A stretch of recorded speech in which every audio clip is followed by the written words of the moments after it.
Hello everybody. Welcome back to the LJL officially unofficial broadcast. Day 17 is upon us. I am not Infinite Dodge. Hey, we planned for some things. Accidents happen. Can't always have everybody on the same timeline because, I mean, we're just that powerful. I am Mars Swan, as always, joined for the first time, I believe, this whole split. Melvin Izzo, you're back, sir. Hello. Oh, it's good to be back. Finally, I get to have a whole day of LJL, and it's not the 8 games. It's all just condensed nicely into 4. I know that for people joining us this split, that won't mean anything, but we remember the days, and I'm sure you remember them a lot more fondly. I wish we could go back. These 4 game days in a week are a lot for us, as we are in the middle of Super Week. Yeah, it is. It's a lot of games happening, but let's jump in to the first match that we're going to be covering. We might have Temporal joining us as a host slightly later. He's just got an appointment at the moment, so if he comes back, we'll know, and he'll be jumping straight in with his voice ominously coming in and telling us off probably. AXIZ facing off against Sengoku Gaming. Right. You must be happy about a certain team here. Well, I'm glad that Sengoku are doing well this split, and I'm glad that Honey's doing well this split. Yes. Because they were one of my favorite players on AXIZ last time around, so this is almost like, I'm not going to say a grudge match, because Sengoku are 2-0 up, and AXIZ shouldn't be a team taking games off of them if Sengoku want to keep their reputation as 3rd place. But both of these teams aren't really on any kinds of streak. AXIZ lost their most recent game, Sengoku won theirs, but nobody's really shown that much elongated consistency as of yet, which means that when I'm casting a Sengoku game, there's always a chance for an upset. Oh, don't say that to yourself, mate. Don't do yourself like that. But if a team's going to do it, it would be someone like AXIZ. Yeah, AXIZ have looked very strong. I mean, think about the versatility that they've done. They've had change to 2 different top laners. They're definitely looking better than they were when Yellow Yoshi was playing a lot of that Smite top. That's been banned out. Not got to see anything like that. Though I want to come over and kind of move us into a slightly different section because I'm interested, and you're one of our more knowledgeable people for this one. We're going to be playing on patch 12.5. We don't quite know if it's B or not, but I believe almost every region is playing on the updated 15.B. So what, with the most recent changes, if any of those changes, are you most interested in or excited for just the LJL in general as a more blanket terminology statement? I was quite quickly see if they had told us which one's been done, but it's not live yet, so we'll have to find out when it comes to the game. And for me personally, it's these ADC changes. Specifically when we have Honey in the game, the fact that we've seen this split so far, they have been the victim of all the bans in the world multiple times over. With things like Ashe coming back into the meta, it opens up a lot more avenues to attack these hyper carries, because when we take a scroll down the list of champions for a lot of these players, Sanchu this split, has played 6 games Jinx, 6 games Aphelios, and then 1 of 4 other champions. Most players across the world have that kind of trend. So when you can pull in more diversity, more champions like the Ashe who can answer them handedly, and did recently get that buff on the ultimate, lower cooldown, on the W, less mana, overall very strong. And I feel like that's something that if we do see massive targeting going down to Honey, we might see it pivot from the Xayah over to that Ashe. But I mean, this is Honey. But it doesn't matter, Melvin Izzle, because we're into pick and ban phase for the first match of the day. AXIZ facing off against Sengoku Gaming. Let's get into this one. Oh my god, and it's like you predicted this. Kai'Sa first banned by AXIZ. AD carries already being attacked, and this is the former team. This is the rematch of the rematch, and Honey's currently been 2-0. I'm sure the team of AXIZ would love to get a win over their former ADC. Well, the thing is about that Kai'Sa ban, it could be going towards the mid lane, and taking a look at the champions played, it actually is Jet that's played it more than Honey this split around. So hilariously, that's a bit of an all up in the air one. As we see now, the immediate Zeri takeaway, that's one of the ones that Sanchu has been not necessarily playing often, but they did perform on it, and it is one of the scariest champions in the current meta, to say the least. For sure. Not only that, but I mean, Vex is being taken away. That's a Mega Min pick. A surprising amount of mid bans actually coming into this match. You could argue that 3 of these bans are more targeted to mid laners. You've already mentioned, obviously, to Jet with that Kai'Sa. We just saw Faker in the LCK literally playing it versus Liv Sandbox in the mid lane, and Jet has been a big factor for Sengoku in these matchups. Another thing that I'd love to just make aware is Hecarim has probably become one of the most prioritized junglers in the LJL and just in pro play in general. What are you feeling about the jungle pool kind of being pinched as a Tryndamere is picked up for Toll 2? Well, the thing is about this Hecarim pick is that it was mainly brought into priority because A, it's quite good with the bruiser item reworks, but also B, it can just kill all the hyper carry ADCs. So taking that one off the table now means that we're looking for things a bit lower down the totem pole, things like the Xin Zhao, things like the Lee Sin, both junglers that both of these players have prioritized in the past. Yep. Waiting to see what we will be getting paired with that Honey Jinx. It's going to be the Tahm Kench. I like that, but it's just a bit early for my money. I don't know why you would have to put so much priority into that when things like the Thresh are on the table. You could have saved it for a counter pick support, but we'll have to see why that was. I completely agree with you. Wow. No, chat. Oh, no. Sorry to cut you off. That is brutality. Rel is one of my favorite champions into Tahm Kench because uncommon interaction, you don't get sealed too often. That little shunt with the spear on her Q immediately destroys shields. So between that and the resetty spaghetti of Samira, this bot lane is actually very, very tough for the Sengoku side to play. But if you're going to give it to anybody to have to do this, you give it to Honey and NT. Obviously, NT has been one of the most consistent non-DFM players in the whole of the LJL, almost always making top 3, except for that last split when Sengoku kind of capitulated a little bit, to put it lightly. But outside of that, important thing to note, AXIZ decided to go for the flex pick with the Tryndamere, which is obviously a flex between Toll 2 and Mega Min. Obviously, we know Mega Min is a huge AD mid player. Renekton is obviously more of a Mega Min champion than a Toll 2 champion. Over on the other side, they decided to go for the jungle ban, which is far more standard from a lot of the teams in the LJL. They go for the bot lane with the jungle pick. I just worry a little bit here now that Swamp might get targeted somewhat heavily in the second round of rotations, as that Sejuani is banned. I'm expecting another one. With that said, I'm expecting a Volibear to be banned here, obviously, because, I mean, dueling champion with a Lee Sin, that makes it obvious to me, or am I pivoting in a wrong direction? AXIZ, though, obviously still targeting Jet. I don't mind the line of thinking there because you want to get rid of a lot of these powerful junglers. I think that the Diana makes more sense because you've already committed to massive AD in the both side lanes. So you want to have some reliability. You don't really want to be putting all of your eggs into one champion, presumably going to be the mid lane. And considering that Mega Min has been really focusing on these utility picks like the Vex, like the Ahri, like the Ryze, they haven't exactly been bringing out those powerhouses, something like, I don't know, the Cassiopeia, let's say, that can do a lot more of the DPS side of it, as we now get that Ahri, one of the safest blind picks, banned away, presuming that you're going to lock in a counter pick right here for that Tryndamere. And I would be concerned if you don't. I'm looking through at what you could go for, and that's a damn good answer. And it's a flex pick as well, because you could definitely imagine Paz or Jet could play that proficiently depending on the lane requirement for that Tryndamere. And this actually forces AXIZ to kind of show their hand now at this moment in time, because it's unlikely they're going to pick up another flex pick champion that could go between both Toll 2 and Mega Min. So realistically, they're going to have to opt in. And as you mentioned earlier, they need some AP. So that's going to kind of show where the hand's going. And you don't have a pick like a Kali, which is something you banned away because you didn't want Jet to have the opportunity to get themselves into a more preferential matchup. So now you've kind of opted yourself into a spot where you're going to have to show where your lanes are going. Viego being picked up for the jungle. I mean, that doesn't feel like a great matchup into a Lee Sin in the early portions, especially pre-6.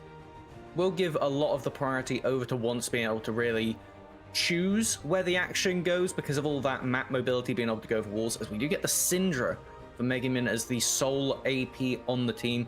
And I do like it as a champion in isolation because one of the issues I was seeing with this comp is you have two reset champions. You have the Viego, you have the Samira. You need somebody that can kill the target so they can pop off in fights. Syndra, very, very good at killing a single target. Question is, how is Jet going to respond to this? There's a lot of different lines of thinking. They've already got Engage on the team. So I think some more DPS will work. going with the Victor. I absolutely adore this champion, so I can't wait to get to go over this lane phase later on. I like Victor as a so I'm in two minds about Victor, Melvin. I like the direction that Victor is. I just always sometimes see him play and I feel like there just is missing a little bit of damage. Maybe that's just a lot of the LJL mids, and maybe I'm openly flaming a lot of the LJL mids at this moment in time, but I've been pretty disappointed with the DPS that comes out sometimes, and it feels like it's been a bit lackluster. Though this is Jet, so this is a little bit different. I think that one of the issues that we saw with Victor is a lot of people didn't swap over to going for the Lich Bane second. There was a massive variance in win rate in at least the solo queue environment, and the DPS that comes with it, swapping to that one after they did all those changes, nerfing some different mage items. Because if you remember, at the start of the split, Victor with First Strike was king by far in the mid lane. Cosmic Drive, all that kind of jazz, they were just running it down mid in the positive manner. Now, it's a bit different. You need to play a bit safer in the early game. You could go for those heavy trades in the lane phase, but once you actually start to get to the mid game, you really do need to get to that second item before you can go massive pop-off mode. It's not just carried from base components anymore. We've got opportunities here. Jet will need to get some scaling. Honey definitely going to need some scaling, but they've also got a Lee Sin. So my concern with this AXIZ team is that they've kind of got a bit of their power spikes, their item power spikes don't quite line up with one another fully. Whereas I feel like the team of AXIZ, at least when they hit to 2 items, they have go buttons at that point. Definitely. I think that the main thing that pivots it for me is this Malphite. That's the real one that we need to see if we get Paz just continuously focused down by jungle pressure, because otherwise they turn into an unstoppable armor tank, and then it's only Mega Man that can really touch them. Oh, Callum, we are now on to the riff for AXIZ facing off against Sengoku Gaming. Ladies and gentlemen, Mars 1, Melvin Izzle here. What are you going with? Who are you going with? Who's going to win this matchup? I want the bold prediction now and how it's going to happen. I am going to favor Sengoku, but it's mainly due to player gap, not necessarily due to the actual comp. Okay. I don't think that the AXIZ comp is like massively far ahead. Oh, hold on a moment. You don't think they're massively far ahead? I mean, this seems like Sengoku know how they want to play this early game so far. Toltu getting a little bit dicey, but that's the bot lane support. So, hey, we're going to have some interesting spots there. But I mean, so far, jungle pathing looks like it's going to be mostly matched. Both of them starting on the top side, rotating around to this bot lane. Is that where we're going to be seeing a lot of pressure? Is that where you're expecting both these laners to be pathing towards? I was expecting something around the top lane to punish a Tryndamere early game before he hit 6. I think that you'll have plenty of windows for that because the Malphite is such an irritating matchup. They can poke out the Tryndamere without really anything that Toltu can do, because the extra speed that Malphite gets means that they could just kite you out of all things and then commit to the full trade if they ever want to. So I don't think that AXIZ are going to find much success in the top lane, at very least until they can go for those obnoxious Tryndamere dives.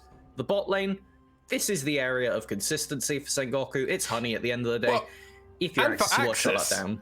It's also been for AXIZ as well. I mean, Sangchu has very much filled the shoes that the former AD carry of Sengoku, well, now of Honey, now of Sengoku, left. That was the void. Remember, he was our MVP overall from the 2021 summer split. He also was our all-pro team as well over Utapon, which was wild to think of how that DFM roster was.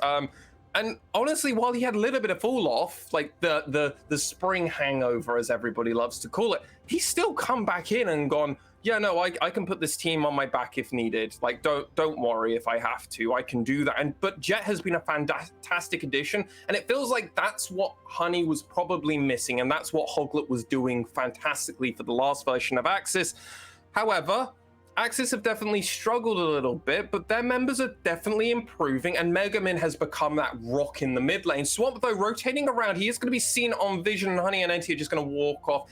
He's going to be seen on the Scuttle Crab, and he's going to now notice that once has already done the full rotation here, went for an early Scuttle Grab take when it spawned up, and now is actually clearing his Wolf. Swamp is going to just find out, though, that Gromp is there, so going to get some decent jungle pathing ideas.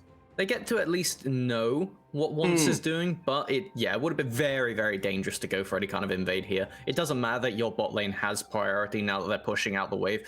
You would always get collapsed on by NT first, and without knowing if it was both of the Sengoku bot lane that based or just one, far too dangerous. I like the precautious nature from Swamp there, as we haven't really paid too much attention to mid lane, but both of them haven't.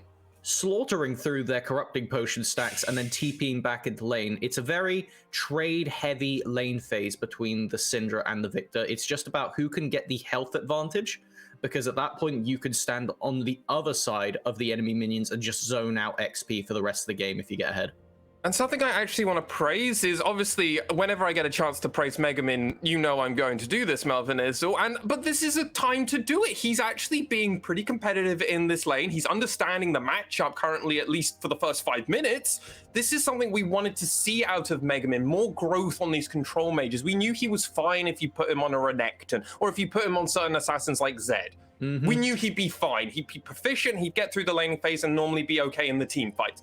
This is a new evolution of Megamin, and it's great to see that against a player like Jet, who is very much arguably trying to put himself in that top 3 mid laner spot. Megamin's at least staying fine in the laning phase, and this is what I wanted to see from him. I don't expect to have that he will have the same impact on team fights that Jet will have, just because Jet is an absolute monster. I mean, his Akali has been a highlight machine, so I'm excited though to see what he'll do. And I feel like, at least in the lane phase, this should go Syndra favored. In these parts of the game, post 6, you could really start to abuse Jet if you get some jungle attention. But in reality, if you do ever back off and just start to get complacent, then the Victor can really run you down. They can actually get up in your face and take very heavy trades. As Megamin out of mana here. He's just dead here. Once is putting a lot of pressure. NT coming in to knock up, but doesn't even get the opportunity. And that's first blood over to Once. Sengoku Gaming find the collapse. And Megamin, you didn't have vision. Yeah, there's not much to say for that one. You face check a Tahm Kenchly Sim when you're out of mana. That's about all she wrote. It's not going to result in anything significant happening on the map from that, as we do get NT just basing, but big gold injection going over to the Lee Sin. As, hold on a minute, he saw that Once was there, and then I'm presuming they just wanted to go over and put a ward down, but yeah, this is super greedy. As far as I would gather, it was probably Team Comms saying that it was both for the bot lane of Sengoku had based, but it was actually NT roaming to mid, because if it's just Lee Sin, you can scatter the weak, you can push them off, and they can't do anything to you, but having 2 people there, it's already over. I mean, just digging over to 6 as well. Weird spot that Megamin found himself in, but he put themselves into that situation and couldn't get himself out. And as my mother always said, don't put yourself in a spot you can't get yourself out of. So listen to mum. Don't put yourself in difficult situations. Jet getting a lot of punishment onto Megamin now, as he had to do an awkward back timing. But when it comes to items, Jet definitely has more power, so he does have to respect Megamin. If he gets a few of those balls down, unleashed power could definitely take care of him. So got to play sensibly at this moment. And something I want to mention, haven't heard basically out of Swamp. This is how we expected the pre-6 to go with Viego. He doesn't have a great power spike until really you start getting that first item completion of a Divine Sunderer, then you want to turn it into something else, but he just dinged 6. Where should we expect Swamp to pop up first? Your real gank setup is on the bottom half of the map. It can be mid lane, as we do see Jet going very aggressive here. I like this kind of play from Victor. You're against somebody who already has got their lost chapter, which means if you just sit in this lane and do nothing, they will eventually win by just leveling up, refilling their mana pool. They'll outlast you. So you have to take hearty trades sooner rather than later, because otherwise this will just go entirely Megamin favored. I really like this performance from Jet as of current. Now Swamp needs to be able to look over there, but the thing is, they are in enemy territory at this point. There is vision down on the top side. Once has priority in the mid lane. This is a very dangerous Rift Herald take. He's gonna get seen out now with the vision ward. Plant is going to wander around, but the rest of the team at Sengoku haven't rotated around. If you look at the bot lane, NT and Honey especially very far away, but it has got Super Mech Death Rockets, so they'll have to consider this. One's getting very deep, but he doesn't get there in time. Smite takes it away, but Paz and Toltu are gonna be trolling it out at this top side, though full rage bar. Paz, you don't really want to fight that, especially with your passive not being around. Bit of bullying is going to happen, but he's going to heal all the way up for Toltu. He has got the ultimate available, so Max in once tries to find something, jumps over, but considers probably not worth going at. I don't have vision of all the enemy team, but while this has happened, you know what was a very decisive call that the side of Sengoku made? Honey, go back bot, clear the wave, push up, and NT is going to bully here once rotating around. They're going to find this red buff, but hey, you're playing with a lot of vision. There's a pink ward there, and guess who's pushing this whole time? It's just Honey. Swamp went back, got the Rift Herald, recalled, and now is rotating around once though, and Swamp are going to find each other. Wave is now crashing this bot side. Sangshu is going to eat it. Kick one. Once takes it, and now they're just going to take the blast plant and get away. The end of it. I spoke for a lot, but not a lot actually happened. I'm going to call that a spiteful kick from once. You really don't end up taking away anything of value. You lose the Rift Herald, but you pick up a red buff, I suppose. It's not going to be a net worth in any way, shape, or form. And to quickly go back to that Honey point, I would have preferred if they had just stayed bot lane the whole time. I think there was AXIZ. While it looked like a greedy Herald initially, the fact that they had the bot lane instantly rotating, it just meant that Sengoku didn't have time to respond. They were kind of caught with their pants down, not sure if they should be just leaving Honey to farm bot lane plates or if they could be actually taking the fight. Very nicely done from AXIZ so far. At very least, at the moment, they are in the driver's seat on the map. Maybe not necessarily gold or dragons, but at the end of the day, it's way too early in the game for that to really be a significant factor. We're waiting to see if any of these lanes can have that Rift Herald chucked down and what it will result in. Yeah, and we are playing a team game. And so having a small gold lead of a few hundred, it's the philosophy I've been growing into. Like, until you get more of like a 2k gold lead, it really doesn't matter if there is a gold lead for one side, especially when there's a Rift Herald for Swamp at the moment. He'll have to decide where the dark magic forces of the Rift Herald will be going down. Shelly, where will you grace the presence for AXIZ on the Rift? And probably get them several plates, because the only plate currently gone down on the map is one side, one in bot side and one in mid. So, I mean, still a lot to play for around this map. Swamp has come around rather deep, and Paz has no idea unless his spidey senses are tingling.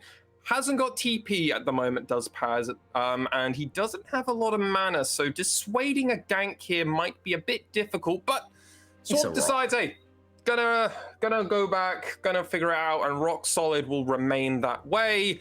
Toltu's just going to do the standard thing and make it a bit more awkward for Paz, but Swamp has recalled, and there's a lot of pings happening on this box side at the moment in time. So I want to see, God, this is so just painful to watch, because it's just two top laners just smacking each other, and one of them doesn't win out the trade. It's actually just Toltu doing the smacking. Oh no, can't do anything though, because once lands the Q, kicks over, and Megamin dies for a second time, having a risky time as Once keeps finding him. First a blind face check, then gets taken pretty low from the punishment from Jet, and then Once just lands a blind Q. Oh, feels sad for the mid laner of AXIZ. With the dragon spawning in 15 seconds, it's just depending on how Sengoku want to look to play this. They've got massive priority in the enemy jungle right now. I love this, just the support jungle duo clearing out vision. These two have pretty much always been on the same screen this game, which is a really fresh sight to see, having such good just... Oh, hold on a minute. Jet actually catching Swamp out there. I think what he wanted to do was shut down the Herald, because look, it's about to expire, and they have to use it in the river. That is awful. You could get blocked by Paz. So cleanly done. And while that's been happening, the bot lane duo, or rather the support jungle duo that has been NT and Once, are able to help make sure that this dragon goes down. And while they do that, Honey also gets it. And it looks like this Rift Herald that they put so much into is only going to just be the gold that they get for killing it and an experience for it. That's it. Swamp is going to get that Divine Sunder in, so Mythics are now all coming in. But as it stands, I feel like Sengoku have very much turned the table over these last few minutes. And this is where I want to talk about ease of execution. Rift Herald is an objective that you not only need to make one play to secure, you then need to make a second coordinated play to get big value out of it. AXIZ get the first half, but not the second, and that's the important part at the end of the day. And when it looks at these two team comps, Sengoku opting for the Dragons, a much more consistent safe win condition. They have got the ease of execution comp. If you think about how these fights are going to play out around objectives, Toll 2 needs to be looking for a flank. They need to be trying to get onto that backline, but you are against a Jinx, you are against a Victor, you are against a Tahm Kench, you are against a Lee Sin. All of these champions make it nigh impossible for you to get onto and then stick onto the backline. And then if we look across the rest of the board, AXIZ's only other real playmaking tools are Dicey finding some kind of miracle engage or Megamin getting a miracle stun. And I have to use the word miracle a lot there because all of those same things I just said for Sengoku apply again. It's so difficult for AXIZ to consistently look for plays. So that's why I think that Sengoku are just going to turn this into a very slow, very calculated W. Yeah, and the side of Sengoku, to double down on your point there, with the Dragons especially, it's Infernal Rift, and a Jinx Victor Lee Sin comp couldn't have asked for maybe a better Rift. Quite frankly, I don't even think Hextech, outside of going all in on the Honey Basket, I think Infernal's technically better for this team. I like to think of it based on the Rift, and if you think about it on the Rift, well, it removes a lot of the flank angles for Dicey. You can rotate around the map better, but you can't hide behind a lot of fog of ward like a Mountain Rift would have given you, or like you say, the Hextech Rift would have given the option to go for those portal flanks. Sengoku know that there's a lot of pressure on their bot side. They're going to back off. They're trading it for Herald on the other end of the map. Megabin, I feel like it's just dead if Paz decides to pull the trigger here. They do have the unstoppable force, and they definitely have enough damage to kill. Get the turret in, flash forward, misses the ult there, so Megumin will live. Flash from Megumin will save him. Flash from Paz traded. So I mean, hey, net win for the side of AXIZ. And if you are Megumin thinking I didn't die, but okay. You got the turret. You got to keep your turret. If you're Sengoku, you got the first turret. That's a huge amount of gold just being funneled into Jet. And he's a player that hasn't actually got any of these kills on Megumin. Got an assist, but hasn't got a kill. But I mean, that's so much gold from the laning, from the CS advantage, 30 CS as well at 15 minutes. That's impressive from Jet into a matchup which you said is Syndra favored. So just so much performance coming out. First dragon and two dragons, first Rift Herald, not doing anything. So much gold, and once, just let Toll2 have something, mate. Come on. Absolutely not. The first thing you crush is the body, the next is the mental. That is Lee Sin's motto at the moment. And I feel like that is only going to get worse. Oh, just Honey doing a little bit of wave clear, I guess, with the ultimate. Just try to delay Sanchu taking that bot lane tower. And the thing is, because of how passive this game has been on the kill front, if you take a look, bounties, nowhere to be seen yet. We do not have that, and that was one of the few ways that you could argue that AXIZ could start to swing this game, because they aren't behind necessarily, but they need to get ahead. They need to be doing things proactive if they want to stand a chance of winning this consistently. Or I say that, being able to actually take the fights against Sengoku, they need some kind of edge, and they just aren't getting it anywhere. No, and Sengoku, this is why they've become one of those consistent top teams. And while it's great to see AXIZ definitely pushing back, looking better for the first few minutes, like they definitely look like a team that could make playoffs in the LJL, and they still have very much contention to do it. But Jet already doing damage over the wall, channeling from Swamp there. That's so much damage immediately. Will pull him back in, but NT, it's always the insurance policy with the Tahm Kench. It doesn't matter what they do, but he's going for the knockout, double knockout from there from NT, and once tries to find an angle, but guess what? It's just not kind of working out there. The realm will be put out, and the kick there from once will hit and connect, but will it be enough? Does connect, and it does so low, but Paz now comes in. So much elongated damage, and this is what Sengoku wanted. Once just going in and out, causing absolute nightmares, but Sanchu Devil Trigger pulled, double kill already, and Sanchu says no to Sengoku. This will not be an easy game over my dead body. And the AXIZ mid lane, AXIZ AD carry goes, hey, Honey, heard you're my replacement.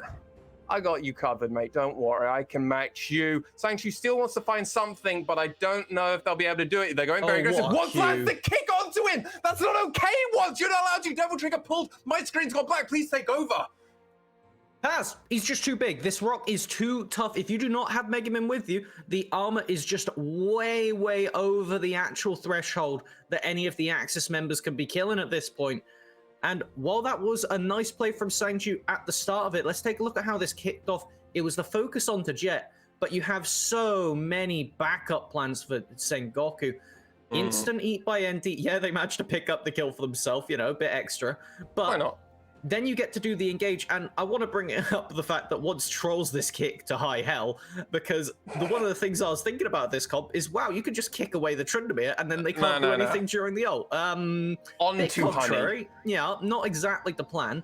And then what we're going to see here is Sangshu lurk in this bush, and while everybody goes ham onto Megumin, they use the Gale Force on Samira, extremely uncommon tech, to get onto the back line. And I will say, while it is uncommon tech, it makes a lot of sense because you really need to get onto this backline this game. It doesn't matter whether you have the survivability of a shield bow, because if you're killing them, the game is winnable. If you can't get to them, it just doesn't matter what you have. The shield bow won't save you. It doesn't win the game. So I like that from Sangshu conceptually. At the end of the day, though, this is still a heavily Sengoku-favored game with Dragon's Soul Point in their favor. Honey is the target, though. I mean, it's a good idea to try and put your pressure onto the AXIZ, former AXIZ AD carry, but I mean, is it going to be everything? NT, though, also getting targeted now, and that's a lot of damage. That's 2 kills now over to the side of AXIZ, but I just don't feel like it's going to equal much more than that. Baron is up at 9. Well, yeah, Baron is up, but they also have to worry that they didn't kill the Lee Sin. Once is still alive, Paz is still alive, Jet is still alive. That is not a comp or like 3 champions you really want to just start trying to do a Baron against, because Victor lasers over the wall are a very terrifying prospect. Lee Sin, obviously one of the most notorious Baron stealers in the game. And this was just a clean call by AXIZ at the end of the day. They see that there's a lot of focus going over to the top side. There is nothing for Honey to do against the Tryndamere with ult. NT was also, I'm not going to say out of position necessarily, but when you are split up across the map, that is one of the few times where this AXIZ comp has enough engage tools to actually get in. If you aren't grouped together, you can't really leverage the full strength that your team has. No, you can't. So the side of AXIZ won't be able to secure the Baron by any stretch of the imagination, and they are going to have to worry because Sengoku still ahead in gold, over 3k now, and you can definitely start seeing where those item advantages are coming through. Though the 2 AD carries look like they are rather tying it where their item paths are currently, but once already going deep. A huge ult from the Malphite there, and now they just push forward, but they only find it onto Sangshu. That's all they need, though. They don't need to kill Swamp because a Viego does not offer the same fear factor around a Baron that a Lee Sin does. For him to get in the pit, you will see them coming. You will have to see the smoke across the wall for them to hide in the fog of war. This is all about keeping Swamp out of here. With that control ward going down, it's going to do all the work, and it's only going to be told to picking up a side lane tower. It's going to be a bounty, but I'm still going to say that Sengoku are very, very pleased with that. Yeah, immediate recalls to go back. Paz is the one that's running straight down to the spot side. So if Tol2 was considering that there was an opportunity to go for an extra turret kick, even if it was just like 1 or 2 auto attacks, wasn't going to be on the playing cards for them. And now Sengoku Gaming, you have a Baron buff. You will have timed this perfectly because when you found that pick onto Sangshu, it meant that you'd have this Baron buff for the Infernal Soul fight, so you're going to be able to set up your waves. You've got plenty of time to set them up over this 1.5 minutes to then also start pressuring them, finding the angles. You could even get a turret and then look to do a recall if you can already find a fight. Guess what's going to be up? Malphite Ultimate has just come back up because guess what? Paz is 14, so that is not on a long cooldown, especially with the build that he's going for. I just worry now for Sengoku Gaming as their jungle is getting absolutely removed, and the side of Sengoku Gaming, they just keep pushing forward. And AXIZ, what can you do? Dicey getting taken so low. Megadeth Rocket coming through will be on Megaman, who's going to tank it up. But this is terrible because Paz is now split pushing Melvin Izzle. For God's sake, I'm seeing a hull breaker That was not the item that you need this game, Told2. The only way you are winning this one is somehow getting miracle crits onto Honey and Jet. You're not allowed to split push into a Malphite. Look at how much damage the Tryndamere does when they auto-attack Paz. It's 0. They have the active for the Randuins if they really feel like they're in any form of danger. He didn't pop the passive. He didn't even get through the passive of Dicey, Malphite. this could be it, though. This is while you're a few angles back in. A big Rel ultimate can do something for you, but they're just not allowed in. Maybe Swamp can find some black magic and maybe sacrifice himself for a 2-for-1 scenario, but it's going to be a very risky biscuit. Paz is coming in. He gets a double knock up there, and that's just a kill already over Dicey. Already gone. No crash down was allowed. And the side of Sengoku Gaming now looking if they can find another kill. It's like Paz can hear me. I say that the only way you can win this one is a miracle Rel engage. All right, got you, Chief. I'll get that one right off of the map. And now they're not even acknowledging the Infernal Soul. They're just going to keep the Dragon on the map and consider going for the towers first. You still have the Baron duration, so this is a much better use of your time. You've already guaranteed you'll have priority for the objective. Sangchu actually giving up on this Infernal Soul contest and going for the top side. I think that at the end of the day, if you don't have the Rel, you can't get into the pit to do anything significant. So going for a tower is at least a silver lining, and Paz just denying that too. But now an Infernal Soul is on Honey, is on Jet, is on Mate, it's on Paz. I'm more scared about that. Now the Malphite does damage. Hilariously, yeah, now that we've almost got a 3-item Paz, 4.2k Baron power play as well, may I add. That is kind of rude as well. Yeah, I mean, at this point, I don't think anyone can 1v1 Paz. Not at all. I don't think even Megumin has a chance. In fact, we're going to get to see it right now. Can they 1v5 They're coming around. Lots of stuns have come through. Enti comes around. Mega Death Rocket, but that's a beautiful ultimate. Only lands onto Told2, though, and Told2 has gone straight onto the backline. Devil Trigger has been pulled, but it doesn't find anything else, and Enti is taken incredibly low, but Jet is also so low. First kill does go over, traded 1-for-1, and they're trying to find the rest. Swamp has gone so deep, but he can't do anything, and gets who excited? It's Honey. It's on the Jinx, and he won't stop for anything. He will sadly fall, because he went onto turret and Megumin landed a few abilities onto him, but it's not going to be enough. And now Sengoku Gaming, they keep pushing. They take 3 members for the 2 of them. And yeah, it's the carries again, but this is just what Sengoku Gaming keep doing. They keep forcing fights, and it doesn't work beautifully out. And it looks like Told2's actually going to be able to get a punish on that mid lane turret as well as it goes down as we come into this replay. As only landing 4 1 seconds. 5 seconds, he's just vibing in the front line. He whiffs the ultimate, only hitting Told2. And it's a great counter engage from Dicey. This is as close to a fair fight as you could get for AXIZ, and that's because Honey wasn't there at the start. Sangchu, though, not able to get the execute onto Enti.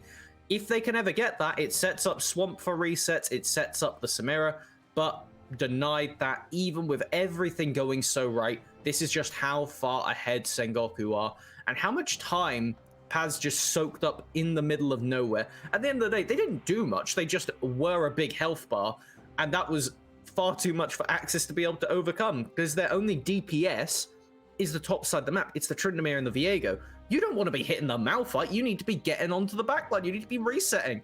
You're not getting that off of the Rockman. And unfortunately for AXIZ, in their best scenario possibly imaginable, it still doesn't work. No, and even though they have got some form of vague frontline with Dicey, we know he can just get popped. Told2, though, is going to go straight onto once. A lot of auto attacks already going. Dicey being paid incredibly low, and that's another one. And Honey's excited once again. Oh Paz with my the God! Knock up. This man doesn't miss anymore. Swamp is taken out. Told2's on the back line. He's not going to be able to get anything. That's a full ace. Sengoku Gaming looking to run it down and end this one. The P in MVP most definitely stands for Paz this game. What a rock monster. Clean ultimate to just end AXIZ. No chance left in this one. He's going to happily waddle it down. He's taking both the towers. He's only just lost the passive shield. What am I looking at? This man is a living mountain and a monster that AXIZ will have haunting their dreams. Rock solid. Rel will not find it, and the side of Sengoku Gaming will secure a W with this one. Honey just padding out some of those CS stats. They're waiting there to see if they can do it, but that will be the Nexus. Sengoku Gaming win the first match of day 17. Melvin Izzle, how do you feel right now? They won with me watching. That's all I needed. I know that the curse isn't real. Sengoku can play the game. That is what we like to see. Unfortunate for AXIZ, at the end of the day, they made it difficult for themselves. Yeah. There were angles in the draft where they could have looked for different things, but I think that's just going to be an issue for another day.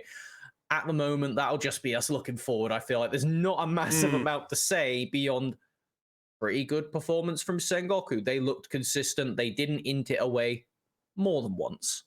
We're going to go to a short break, but when we return, we're going to run over a quick recap with Temporal, try to understand some of the minutiae, but we'll be back in just a moment, ladies and gentlemen. Don't go anywhere.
We did.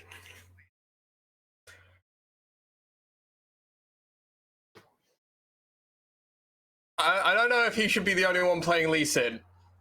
That one was a little sus. Mate, also, can you just start from the top? I had you muted. Oh, rats. Okay. Welcome back, LJL fans. Great to be back. I'm back from getting my medication fixed. I hope you're back after watching that fantastic Sengoku AXIZ game. AXIZ looked slightly alive, at least. That's what we like to see, but Sengoku, fantastic performance. We saw throughout the early game, once, Enti, Lee Sin, Tom Kench, making moves across the map, Swan. How did you feel how that early game went for Sengoku? So, one shouldn't be the only one allowed to play Lee Sin, not with some of how those sus kicks went. Kicking them into the team. But outside of that, no, this duo was fantastic. They had it so perfectly executed in spots. And frankly, I wonder, was this what NT was maybe missing on the previous version of Sengoku Gaming with Crash? Maybe they just couldn't figure out the communication and working, because it feels like this Sengoku bot lane jungle just roaming style has really come online as the split has gone on. It's great seeing them all work together. I'm sure, Melvin, it soothes our hearts as Sengoku fans to see the same amount of poetry, just far less tragedy this split. We've seen Sengoku sort of evolve over time. What are your favorite pieces from this year? What are your favorite sort of dynamics that we've seen play out over the split? This is a hard one, so feel free to just draw from this game. Well, I feel like I'll start from this game, and it will be back to that point you just said of seeing the jungle support actually roaming together. And that's something that if we look across the world, all the best teams historically have always had really good jungle support duo. FPX winning Worlds a couple years ago.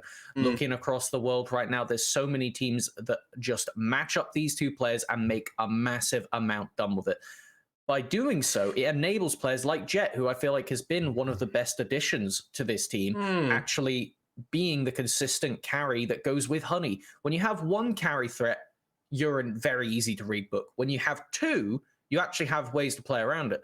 When you have two carries and a role player like Paz in the top lane, now we're talking with some serious business. That was a great Malphite game. And seeing the ability to pull out champions like that just answer in lane. Top lane is the most important role in the game to have good counter picks. If we can see more performances like that, I feel like this team can make their way back up to try and contest Rascal Jester and DFM again. I let our Sengoku fan, super fan, get super excited. I'm so excited likewise to see their trajectory, the rest of this split. It's so exciting. Sengoku aren't going to crash and burn quite the way they've done before. If they do, then I'm going to caveat that with at least it won't be exactly the same. Swan, we saw Victor here from Jet. It denied a lot of the hopes and dreams and the re-engages here from AXIZ. What did you feel about the champion?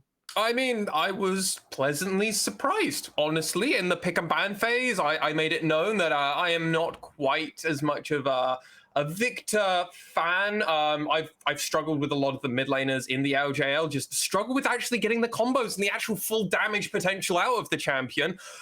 Jet, though, as I did say, probably not one of, maybe the only or one of the few mid laners I could trust on it, and he absolutely delivered, was even in the laning phase versus Megumin, and then the moment that Megumin had maybe one or two slight mistakes and misplay, Jet was there to punish immediately. And then when it came to the team fights, Jet was honestly keeping his ult on top of 1 to 2 players for most of team fights, which just isn't allowed because, as you mentioned, it meant they couldn't engage. And then when they did, they were basically going into a Victor ult, which is just never a great thing when your backline is then getting Malphite ulted. It happened that way, and I'm pretty impressed. I want to see more Victor now. I'm a believer now.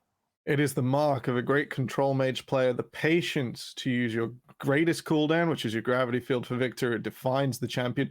But then, as you mentioned, use your aggressive tools in a measured way that doesn't expose any weakness. It is the true way to play the archetype. I really, really enjoyed watching Jet in this game. Melvin, we're going to flip the script. We're going to go over to AXIZ here.